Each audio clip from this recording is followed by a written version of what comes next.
What's up YouTube, Dell here from Zephyr, and today I am bringing you another profile update that a lot of you have been requesting. Today is the turn of the TCG exclusive Mimighouls.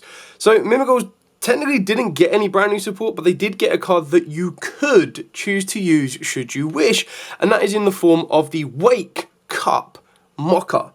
Now, this card I don't include in this particular build. I've tried to put this build together as consistent as possible using what I would consider as the strongest ways to play the deck. That being said, if you wanted more ways to help trigger the Mimighouls on your opponent's field, this is one of the cards that can do that. So this card is once per turn during your end phase, you get to change this card to face down defensive. You can only use each of the following effects once per turn. You get to target a face down defensive monster on the field to special summon this card from the hand, and if you do, change that monster to a tap position. If this card is flipped face up, you get to target a face up monster on the field, and then it gains 1,000 attack, but you send it to the graveyard during the end phase. So the benefit is it lets you flip up a Mimighoul on your opponent's side of the field. So it's a really kind of cool utility card for the deck. The biggest downside is it's a level 3, not a level 1, otherwise it would have been just pretty much custom for the deck of exactly what you wanted. That being said, I'm going to take you through the profile, show you what we've got, explain why we've got it, and kind of give you an idea on what Mimighouls will currently look like in the game. So, starting off with the Mimighoul monsters themselves, we are going to be going with 3 of the Mimighoul Dragon. This is your best starter for the entire Mimighoul strategy. For those of you unfamiliar with this deck, I think it's a really fun deck to be playing around with, and you should be able to pick up most of the pieces really cheaply. And keep in mind, the one thing you always need to be aware of with TCG exclusives is that we get them before the OCG. So when the OCG get them, they do tend to add 1 and maybe sometimes 2 cards to the strategy that could completely change it for better or for worse. So it is worth picking this deck up if you do like the idea and the concept of it. It does have a Dungeons and Dragons style theme to it, which I think is really kind of cool. I feel that the effects are quite nice as well, and it does give you a nice introduction to Xyz's summoning.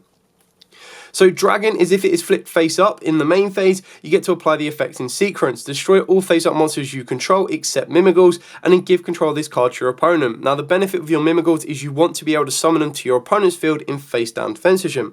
So during the main phase, you get to special this card from the hand to your opponent's side in face down defensive.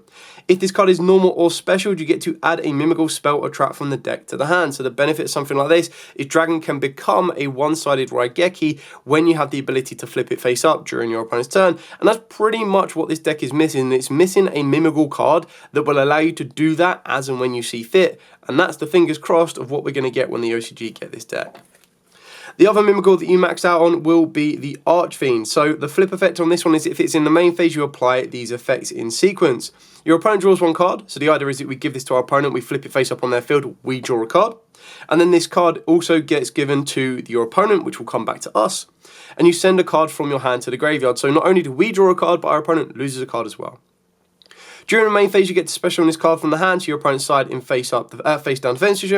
If this guy is normal or special, you get to target a face down monster on the field and flip it face up attack or defense. So again, the benefit of trying to get this during your opponent's turn is really important. More times than not, you don't get that ability to do that, which is again why I would have loved Wake Up Cup Mocker to be a quick effect, and then it would have acted like a bit of a hand trap for the deck. Would have been really cool. Then we are on 2 of the Slime and 1 of the Fairy. So Slime has the ability that flip effect, you get to apply the effects in sequence. Your opponent can special summon a Mimighoul monster from their deck to their field, and then you give control of this card to them. So the idea is you flip this up, you get access to a Mimighoul monster, and that's when you're going to get their normal or special effects. Again, during the main phase, you get to special on this card from the hand to your opponent's field in face down defensive. Or if your opponent controls more monsters than you do, you get to special on it face up to your field, so it acts as an extender. Fairy's flip effect during the main phase is this turn you cannot activate the effects of monsters specialed from the hand. You give control of this card to your opponent. So that's really important for the upcoming format when you're considering Vanquished Souls, because straight away that can stop the effects of being activated for stuff like Ryzens. It can stop the effects of being activated for stuff like the Holly Sues and of course Jiaolongs as well, alongside Borgers and everything else. During the main phase, again, special on this card to your from your hand to your opponent's field in face down defense. Or if you control Mimighoul monster, you get to special on this card face up on your field. So again, this is one that if you wanted to use it as more as an extender, you could go with 2 fairies and 1 slime. It really is up to you. I feel once we do get into the Vanquished Soul element, you might want to consider playing Mimighoul Fairy at more than 1, and that's when it can be very good as a meta call against Vanquished Soul. The final Mimighoul monster we play is the one Mimighoul Master. Now this is the only one that is not a flip effect, but it does have the ability that it can't be destroyed by battle or card effect while you control any face down monster, or if your opponent controls any face down monster, or if you control a Mimighoul monster other than itself. You can only use each of the following effects once per turn. If it is normal or special, you get to add a Mimighoul monster from the deck to the hand, except itself. And during your opponent's main phase, you get a quick event to change a face-up monster on the field to face-up. A face-down monster on the field to face-up attack or defense position. So again, it's a way of giving you a quick event to set up, but you kind of want this in the form of an Xyz to give you a little bit more consistency. Then we do play 3 Mimighoul Maker. This card is absolutely insane. So you reveal 2 flip monsters with different names from the deck. Your opponent randomly picks one for you to special summon to their field in face down defense position, and then you get to add the other to the hand. Then you can special summon a Mimighoul monster from the hand. So the benefit of that is you don't need to special summon the card you've added, but you can do if you want to.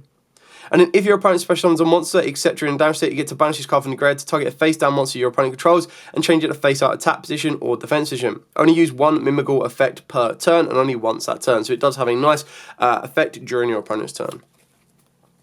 Then 3 of the Mimighoul Dungeon. So Mimighoul monsters you control that were not normal summoned or special this turn gain attack equal to their defense.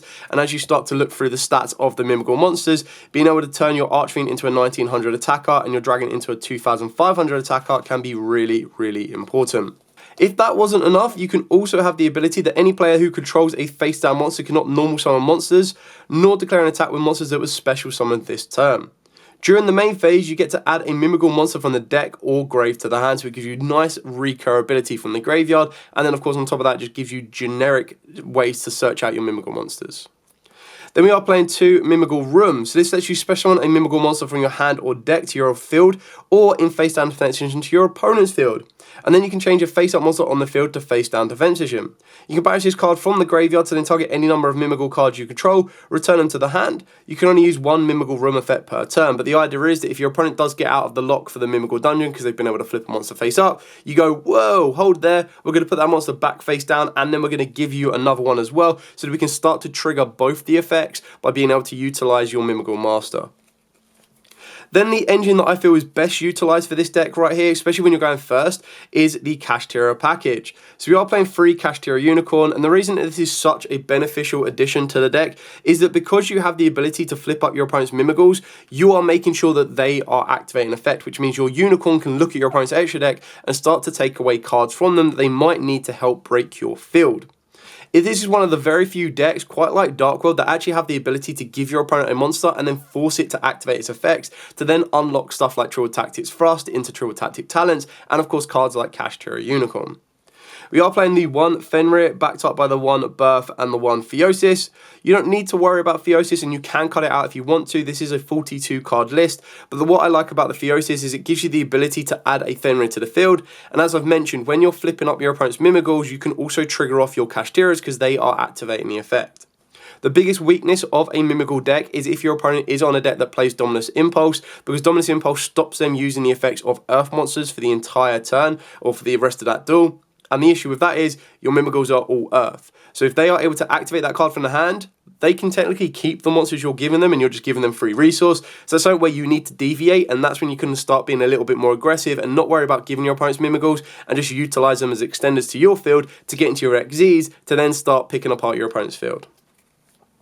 Then for the hand traps of choice on this one, we've got 3 Ash Blossom, 3 Fluolos, 3 Droll, 3 Imperm, and then we've got the power cards of the Triple Tactic Talent, Call by the Grave, Crossout Designator, Pot of Prosperity, and then finishing off with 2 Triple Tactics Thrust. Your Thrust can get you direct access to your talents, which is going to be your ideal go-to more times than not, but it can also get you access to your Mimighoul Maker.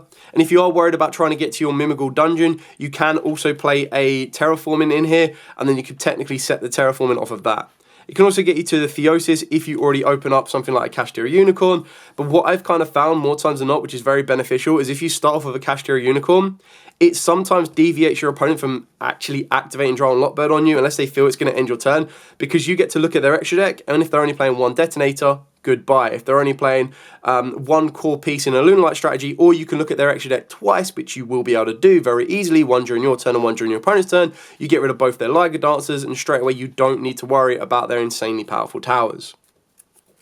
Moving on to the extra deck, so for the extra deck we are on 2 of the Giant Mimighoul. Now you can afford to play this at 1 should you wish, but I still really like this card. I think it's a great addition for the deck. So it's generic rank 1 and your non-Xyz Mimighoul monsters can attack directly, while your opponent controls a face down monster. You can only use each of the following effects once per turn. If this card is Xyz summoned, you get to add a Mimighoul card from the deck to the hand. You can detach a material from this card to then target face-up cards on the field, up to the number of face-down monsters your opponent controls, and you destroy them. If you do, you inflict 1,000 damage to your opponent for each card destroyed. Then we are playing the 1 Mimighoul Throne, so 2 level 1 Mimighouls, so it's not as generic as Giant Mimighoul, unfortunately. You get to detach a material from this card to special summon a Mimighoul Master from the hand, deck, or grave. During the main phase, quick effect, you get to target a Mimighoul Master you control, equip this card to it as an equipped spell that gives it 1,000 attack. Then you get to return cards from the field to the hand up to the number of materials this card had. You can only use 1 effect per turn, so the idea is that during your turn you summon out your master, during the second turn you then equip this to the master, giving you the ability for the quick effect, increase the strength of your master, and then return cards. Then for the generic rank 1s, we do play the 1 Fuko. So this is one of your defensive options, so it's unaffected by other card effects. And then once per turn, as a quick effect, you detach 2 materials from this card. For the rest of the turn, it can't be destroyed by battle, and you take no battle damage from attacks involving this card. So it's one of these ones that you can wall up on, but it's also an Xyz that could technically be attacked, and then you can rank it up into something like a Zeus. The one that's going to be easier to rank up into a Zeus will be your Assembled Nightingale, because this one gives you the ability to attack directly, and then the idea with both of those is you're going to rank either one of them up into a Downward Magician, and then work your way into the almighty, all-powerful board clearer in the form of Zeus.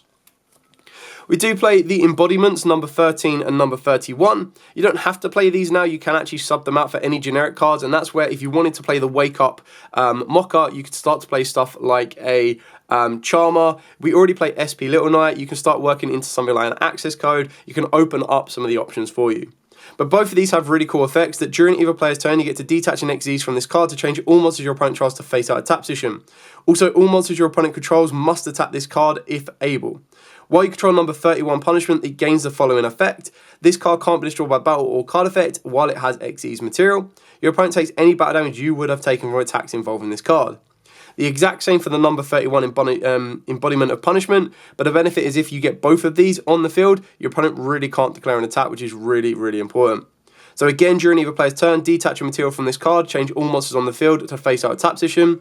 Also, all monsters your opponent concurrently controls must attack this turn if able. And then while you have number 13 on the field, this card can't be destroyed by battle or card effect while it have Xyz, and your opponent takes any battle damage you would have taken from attacks involving this card. So because it forces your opponent to attack this one, and this forces your opponent to attack this one, they can't declare an attack on either. Then for the final Xyz, we are playing the 1 Typhon. Pretty straightforward and simple on this one, that you're going to be able to rank up any of your monsters into a Typhon should you be massively disrupted. Then we move on to the links. We've got the 1 Relinquish Anima. You're playing a lot of level 1, so turn it into an Anima if your opponent gets a little bit lapsical. Still one of their monsters, and then of course you can work your way into an SP Little Knight. We also have the IP Masquerena, and this is where it gets a little bit more consistent should you play the Wake Up Mocker, because then you have that additional effect monster to make your IP or your SP, and that's going to give you the ability to start triggering these during your opponent's turn. The final 2 cards I play is the 1 Moon Goddess and of course the 1 Underworld Goddess. This, being able to deal with your opponent's tower monsters, I think could be really important. So being able to use your Moon to then link off with more monsters can be really a bit of an issue for your opponent. But then you're also able to flood your field and your opponent's field very easily to get you into the Underworld Goddess of the Closed World. For now, as absolutely always, stay safe and of course, happy dueling.